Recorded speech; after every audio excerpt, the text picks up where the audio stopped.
आइए बच्चों, एक बार फिर से आपका स्वागत है। आज जो मैं आपको समझाने जा रहा हूँ वह भी एक इम्पॉर्टेंट टॉपिक है। उसको उत्परिवर्तन कहते हैं। उत्परिवर्तन, इंग्लिश में इसको म्यूटेशन कहते हैं। इस शब्द का जो शाब्दिक अर्थ है उसको हम कह सकते हैं उत धन परिवर्तन। उत मतलब अचानक, परिवर्तन बदलाव, अचानक होने वाला परिवर्तन उत्परिवर्तन कहलाता है। ठीक है। अब ये बदलाव कहाँ होते हैं और बदलाव के क्या रिजल्ट मिलते हैं, यह मैं आपको समझाऊंगा। उत्परिवर्तन, इसकी खोज जो है सर्वप्रथम इसका जो अध्ययन किया था वो ह्यूगो डी व्रीज ने किया था। इन्होंने ही बताया कि किसी लक्षण प्रारूप में अचानक कोई परिवर्तन आता है। लक्षण प्रारूप, अभी मैंने आपको पूरी जेनेटिक्स का पूरा जो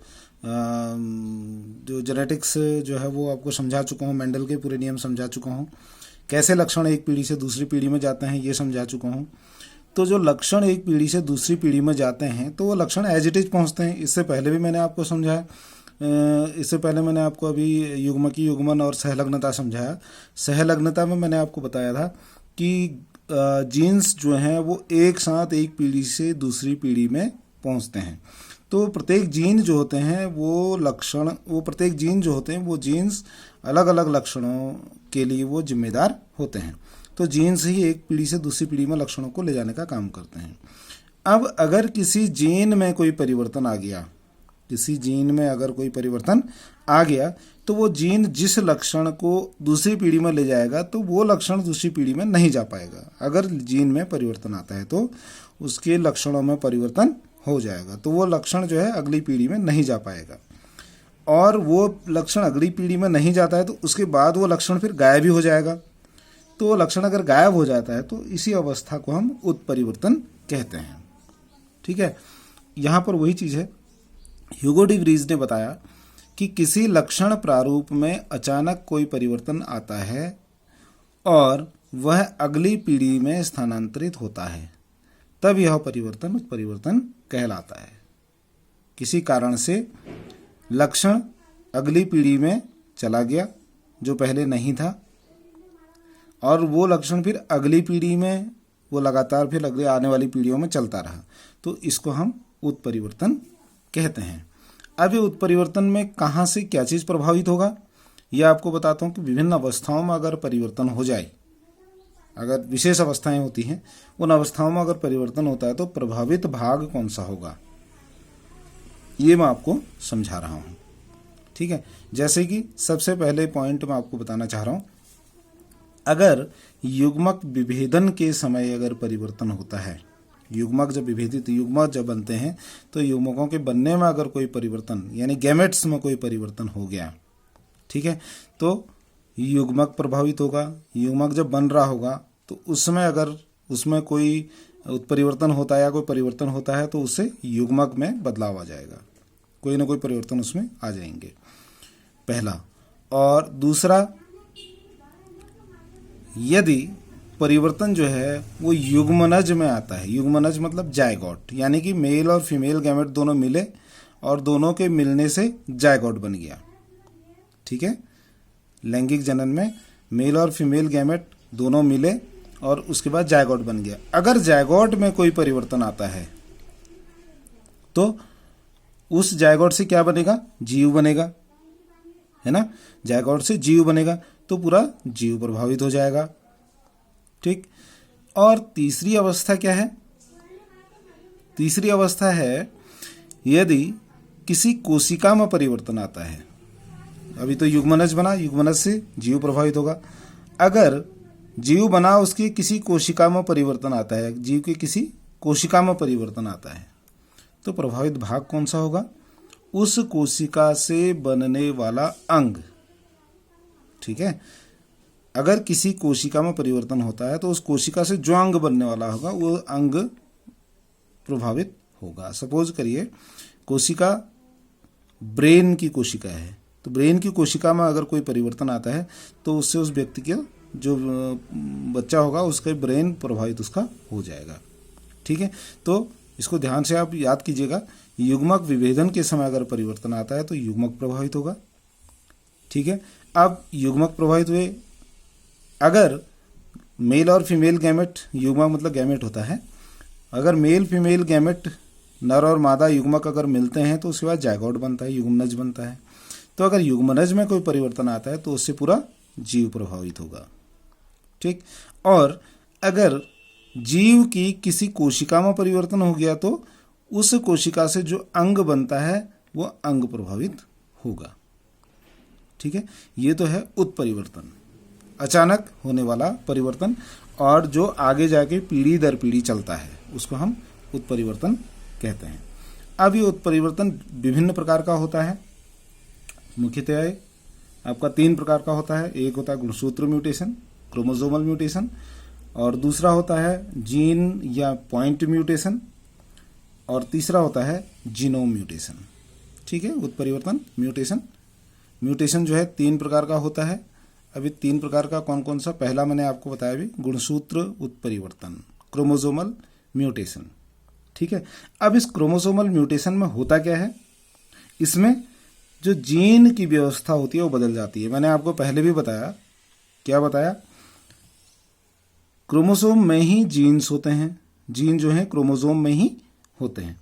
तो क्रोमोसोम के अंदर जीन की व्यवस्था बदल जाती है, गुणसूत्र में जीन की व्यवस्था बदल जाती है, किसमें, गुणसूत्र उत्परिवर्तन में। ठीक है, दूसरा जीन या पॉइंट म्यूटेशन।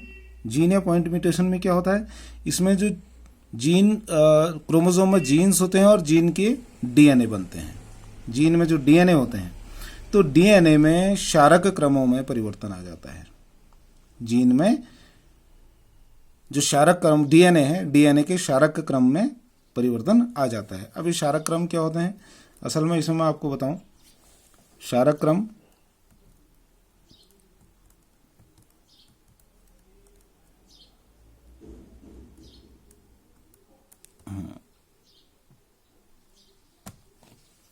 यहां पर जैसे कि ये एक डीएनए है, डीएनए की संरचना है, ये आपने देखी है नहीं देखी है, लेकिन अभी हम आगे जाके डीएनए पढ़ेंगे। और ये डीएनए की संरचना है। इस डीएनए में ये जो आपको दिख रहा है GCAT, G for guanine, C for cytosine, A for adenine, T for thymine, ये thymine, adenine, guanine, cytosine, guanine. तो ये डीएनए के 2 हेलिक्स होती हैं, 2 हेलिक्स आपस में इन नाइट्रोजनस बेस कहते हैं इसको, नाइट्रोजन क्षारक। ये ग्वानिन, एडेनिन, साइटोसिन, थाइमीन, ये हैं नाइट्रोजन क्षारक हैं। तो ये नाइट्रोजन क्षारक जो है आपस में जुड़ते हैं हाइड्रोजन बॉन्ड से। जैसे ग्वानिन और साइटोसिन ट्रिपल हाइड्रोजन बॉन्ड के साथ जुड़ते हैं। एडेनिन जो होता है वो थाइमीन के साथ डबल हाइड्रोजन बॉन्ड के साथ जुड़ता है। इसकी डिटेल मैं आपको फिर बताऊंगा। तो ये जो क्षारक क्रम है GC, ये जो है क्षारक क्रम है। ठीक है, क्षारक क्रम और क्या क्या होते हैं मैं आपको बताऊं। ये नाइट्रोजनस बेस 2 होते हैं, पहला होता है प्यूरिन और दूसरा होता है पिरिमिडीन। ये नाइट्रोजनस बेस हैं, ये चीज़ हैं। ठीक है, इनके अलग अलग भाग होते हैं। ये 2 प्रकार के G और CAT, ये 2 प्रकार के होते हैं, एक प्यूरिन और दूसरा पिरिमिडीन। अब इसमें प्यूरिन जो होते हैं वो होता है एडेनिन और ग्वानिन। यहाँ आप जो देख रहे हैं एक ग्वानिन हो गया, एक एडेनिन, ये जो है प्यूरिन है। ऐसे ही पिरिमिडीन होते हैं, पिरिमिडीन है, थाइमीन हो गया, साइटोसिन हो गया, और एक और होता है यूरेसिल। यूरेसिल जो होता है डीएनए में नहीं होता है, ये आपको आरएनए में मिलता है। ठीक है, तो डीएनए में केवल क्या क्या होते हैं, एडेनिन, ग्वानिन, साइटोसिन और थाइमीन, 4 क्षारक जो होते हैं, ये नाइट्रोजन बेस जो होते हैं, ये 4 क्षारक जो होते हैं ये डीएनए में पाए जाते हैं। तो यहाँ पर मैं आपको बता रहा था कि जो इनमें क्षारक क्रम जो होते हैं उनमें परिवर्तन आ जाता है, क्षारक क्रम में परिवर्तन आ जाता है। उत्परिवर्तन म्यूटेशन मैंने आपको बताया कि 3 प्रकार के होते हैं। पहले गुणसूत्र उत्परिवर्तन। गुणसूत्र उत्परिवर्तन में क्या होता है, गुणसूत्रों में जीन की व्यवस्था बदल जाती है। इसमें जीन या पॉइंट म्यूटेशन में क्या होता है, जो जीन के डीएनए होते हैं, डीएनए में क्षारक क्रमों में परिवर्तन आ जाता है, यानी कि जो एडेनिन, ग्वानिन, साइटोसिन, थाइमीन थे उनके क्रम परिवर्तित हो जाते हैं, तो उससे उसमें परिवर्तन आता है।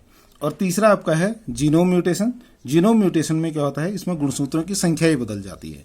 जैसे सामान्यतया गुणसूत्रों की संख्या मनुष्य में 23 जोड़े यानी कि 46 होते हैं, लेकिन जीनोम म्यूटेशन में क्या होता है, गुणसूत्रों की संख्या 46 की जगह 47, 48, 49 भी हो सकती है, या फिर इधर 45 भी हो सकती है।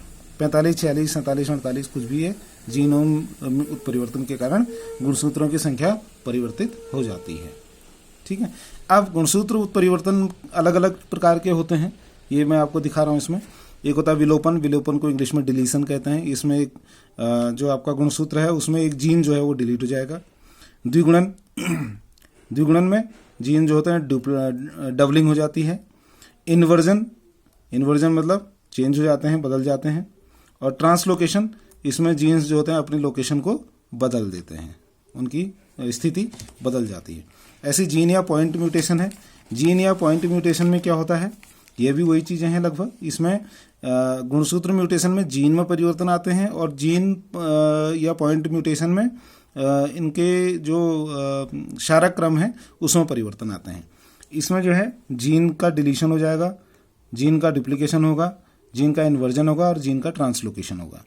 यहाँ पे जीन के अंदर क्षारक क्रमों का डिलीशन होगा। क्षारक क्रम डिलीट हो जाएंगे, या एडेनिन, ग्वानिन, साइटोसिन, थायमिन होते हैं, इनमें से कोई एक क्षारक क्रम डिलीट हो जाएगा, हट जाएगा। विलोपन, डिलीशन। निवेशन, निवेशन का मतलब होता है इंसर्ट करना, अंदर जाना। तो यहाँ पर कोई क्षारक क्रम चेंज हो जाएगा, दूसरा क्षारक क्रम अंदर चला जाएगा।